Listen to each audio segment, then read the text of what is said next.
오늘은 1월 31일 사무엘상 5장 1절부터 12절까지입니다. 1절과 2절입니다. 블레셋 사람들이 하나님의 교회를 빼앗아 가지고 에벤에셀에서부터 아스돗에 이르니라.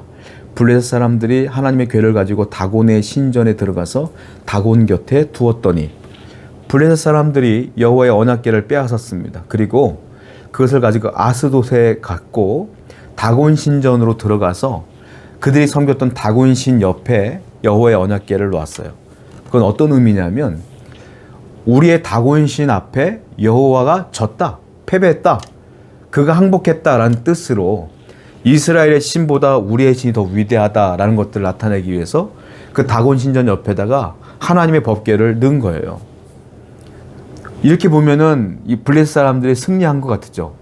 그 승리가 영원할 것 같았죠. 그렇지 않습니다. 이제부터 하나님이 스스로 당신의 이름을 회복하기 시작하셔요. 그 어떤 것도, 어떤 강력한 힘도 하나님의 이름을 낮출 수 없어요. 하나님을 패배케 할 수 없어요. 하나님이 마음만 먹으면 하나님 스스로가 높아져요. 하나님 스스로가 그 모든 것들을 패배시켜요. 하나님은 이스라엘의 백성들에게 죄를 깨닫게 하기 위해서 언약궤가 잡혀가는 것, 끌려가는 것 하나님께서 놔두신 것 뿐이지, 하나님께서 마음만 먹으시면 충분히 이기고도 남아요.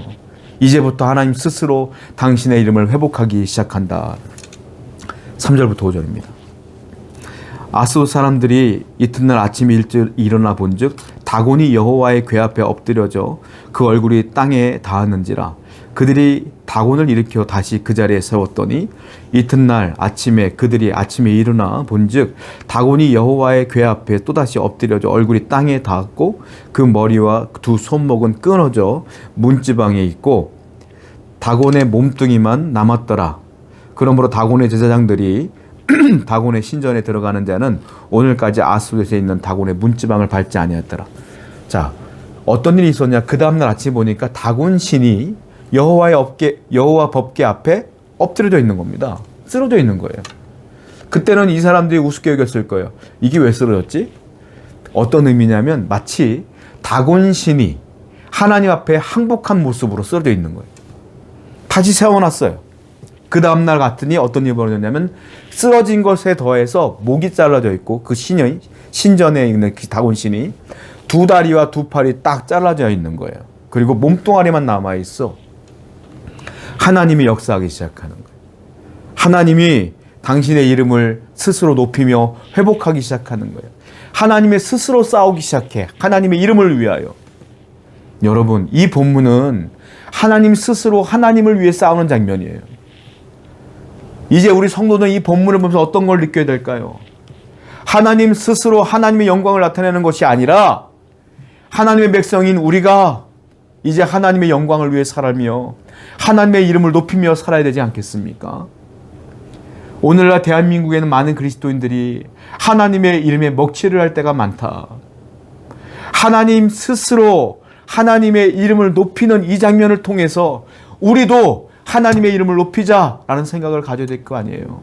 그러면 성실하게, 거룩하게, 순종의 사람으로, 온유한 사람으로, 관용의 사람으로, 사랑의 사람으로 살아가야 되지 않겠느냐. 성도 여러분, 하나님의 영광을 위해 삽시다. 하나님의 영광을 나타내며 살아가는 저와 여러분 되기를 축원드립니다. 6절과 7절입니다.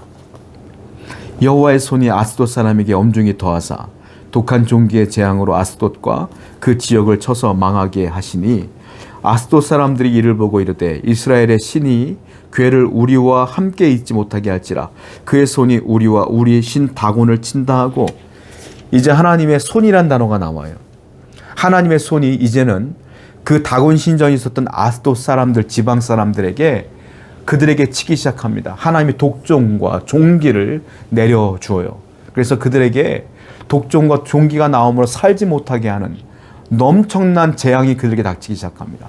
모든 백성에게 남녀노소를 물론이고 높은 사람이나 낮은 사람이나 다 물론이고 다 독종과 이 종기 때문에 힘들어하는 장면들이 나오게 돼요. 그들이 깨닫게 돼요. 여호와의 손이 우리 다곤 신을 쳤고 우리를 친다. 이 얘기를 계속하고 있는 것이죠. 여러분 기억하십시오. 하나님의 손은 능력의 손이에요.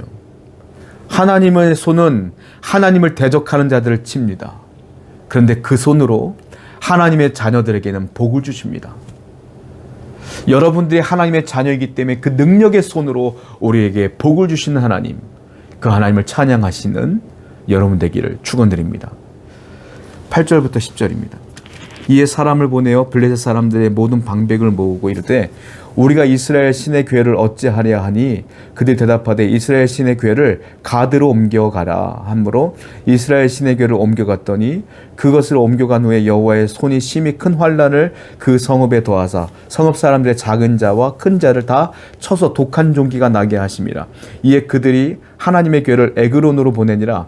하나님의 교회가 에그론에 이른즉 에그론 사람들이 부르짖어 이르되 그들이 이스라엘의 신의 교회를 우리에게 가져다가 우리와 우리 백성을 죽이려 한다고.